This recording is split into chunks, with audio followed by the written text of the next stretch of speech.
तो उनको डर है कि अगर ये वंचित समाज के लोग जागरूक होंगे तो ये अपने हिस्से की मांग करेंगे, और जब हिस्से की मांग करेंगे तो जिन लोगों ने संसाधनों पे कब्जा किया हुआ है उनको उस कब्जे को छोड़ना पड़ेगा। इसलिए वो ये ऐसे बयान कर रहे हैं कि बटेंगे तो कटेंगे। उन्होंने जो काम किया है उससे अब लोग संतुष्ट नहीं है और धीरे धीरे जो वो हैं हर जगह उनको पीछे छोड़ रहे हैं। इसलिए वो प्रयास करते हैं कि लोगों को भावनात्मक मुद्दों पे, धर्म के मुद्दे पे उलझा के उनको उससे बाहर ना निकाला जाए। बहुत ऐतिहासिक रैली 1 दिसंबर को होगी। आप देखोगे कि चारों तरफ से दिल्ली जाम होगी, लाखों लोग दिल्ली आएंगे और मुद्दे क्या होंगे? सामाजिक न्याय का मुद्दे क्या होगा?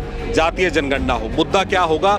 जल जंगल जमीन में हिस्सेदारी हो, मुद्दा क्या होगा? एमएसपी किसान को मिले, मुद्दा क्या होगा? जो संसाधन है उनमें भागीदारी हो।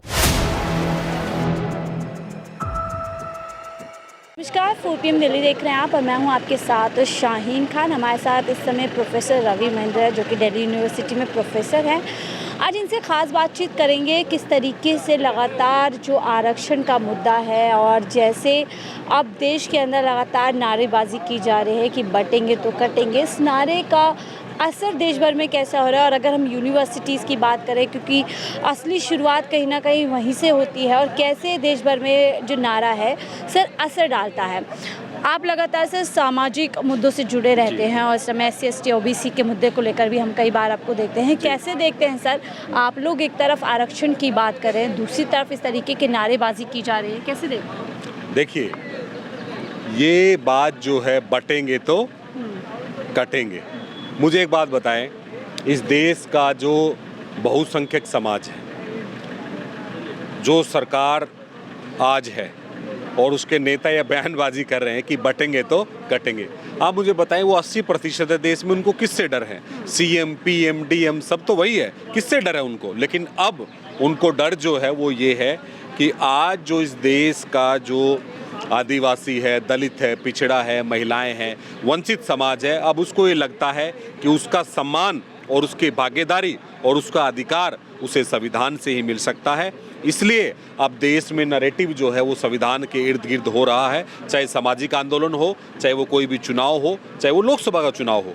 तो उनको डर है कि अगर ये वंचित समाज के लोग जागरूक होंगे तो ये अपने हिस्से की मांग करेंगे, और जब हिस्से की मांग करेंगे तो जिन लोगों ने संसाधनों पे कब्जा किया हुआ है उनको उस कब्जे को छोड़ना पड़ेगा। इसलिए वो ये ऐसे बयान कर रहे हैं कि बटेंगे तो कटेंगे। लेकिन ऐसा क्या वजह हो जाती है कि जैसे ही चुनाव आते हैं बीजेपी को हिंदू मुसलमान पे कहीं ना कहीं उतर जाना पड़ता है?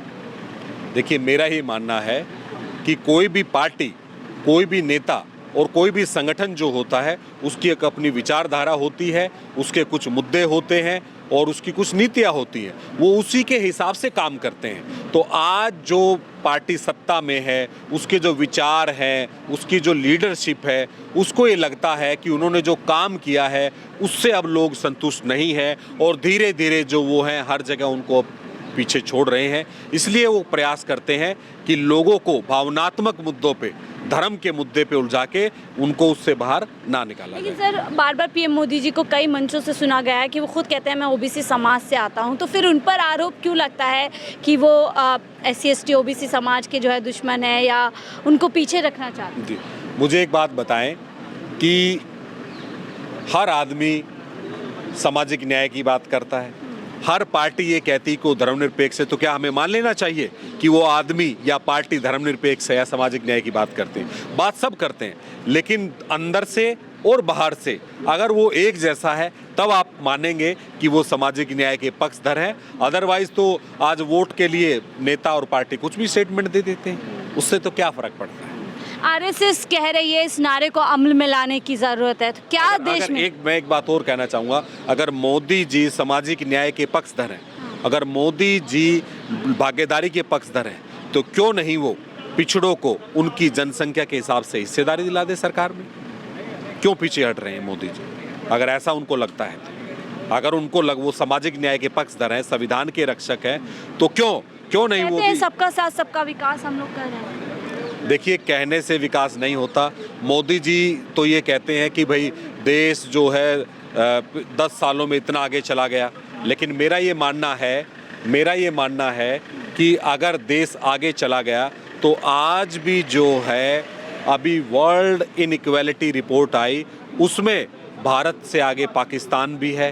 भारत जो है पाकिस्तान से भी आगे है असमानता के मामले में। आज देश में गरीबी बढ़ रही है, आज देश में महंगाई बढ़ रही है, भुखमरी बढ़ रही है, क्राइम बढ़ रहा है। तो किस आधार पे आप कह सकते हैं कि भाई देश आगे बढ़ रहा है और सबको साथ लिया जा रहा है, सबका विकास हो रहा है? कैसे आप कह सकते हैं? आरएसएस बड़ा जोर दे रही है इस नारे पे कि अमल में लाने की जरूरत है। एक तरफ कह रहे दलितों के घर जाओ, त्योहार मिलकर मनाओ।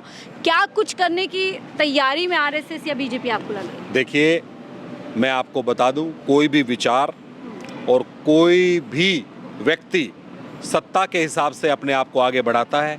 2024 के लोकसभा चुनाव ने ये दिखा दिया कि बीजेपी के कुछ नेताओं ने, कुछ एमपीओ ने ये कहा था कि हम संविधान बदल देंगे, लेकिन जैसे ही ये नैरेटिव सेट हुआ, आपने देखा कि जो 400 की बात कर रहे थे वो 240 पे आ गए। बहकाया था विपक्ष ने, एक झूठ फैलाया था। इस देश का जो व्यक्ति है वो बहुत जागरूक है। हम ये नहीं कह सकते कि उसको बहकाया जा सकता है, ऐसी बात नहीं है। वो जानता है उसके मांग क्या है, उसके अधिकार क्या है।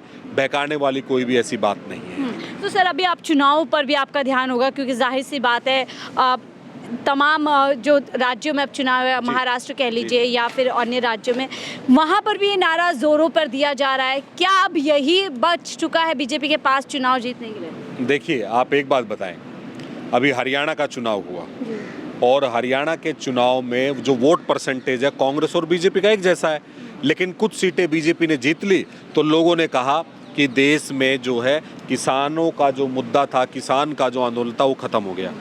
कुछ लोगों ने ऐसा कहा, लेकिन मेरा ये मानना, आप मुझे एक बात बताएं कि 2019 में भारतीय जनता पार्टी 303 सीट जीत के आई थी और जैसे ही किसान आंदोलन हुआ, हरियाणा, पंजाब, वेस्टर्न यूपी, राजस्थान में भारतीय जनता पार्टी को कई सीटों पे हार का सामना करना पड़ा। किस लिए?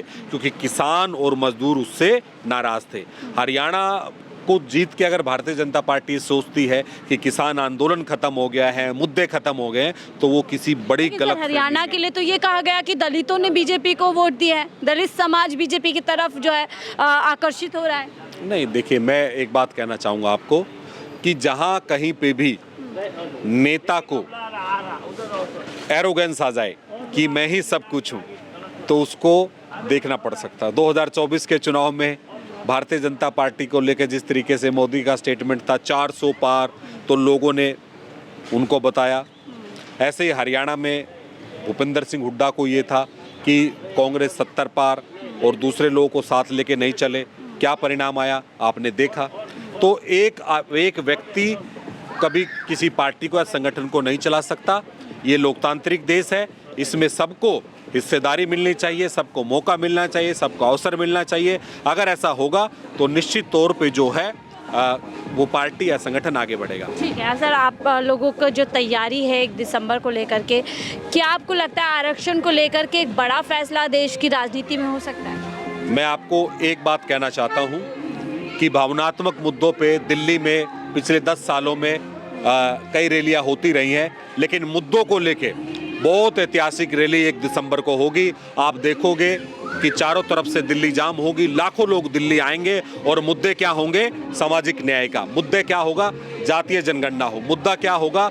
जल जंगल जमीन में हिस्सेदारी हो। मुद्दा क्या होगा? एमएसपी किसान को मिले। मुद्दा क्या होगा? जो संसाधन है उनमें भागीदारी हो। मुद्दा क्या होगा कि ओबीसी को उसकी संख्या के हिसाब से भागीदारी मिले। मुद्दा क्या होगा? मीडिया में उनको उनके हिसाब से भागीदारी मिले और ओल्ड पेंशन स्कीम दोबारा से लागू की जाए। बहुत बहुत शुक्रिया हमसे बात करने के लिए। तो हमारे साथ प्रोफेसर रवि महेंद्र थे, जो कि कहीं ना कहीं सामाजिक न्याय के पक्षधर हैं और किस तरीके से देश भर में ये नारा दे करके कहीं ना कहीं एक बार फिर से जो SC/ST OBC समाज है उसको छल करने का काम किया जा रहा है। इस तरीके की बात कह रहे हैं। आपकी क्या राय हमसे ज़रूर साझा कीजिएगा। फिलहाल के लिए मुझे दीजिए इजाज़त। आप देख रहे थे 4 PM दिल्ली।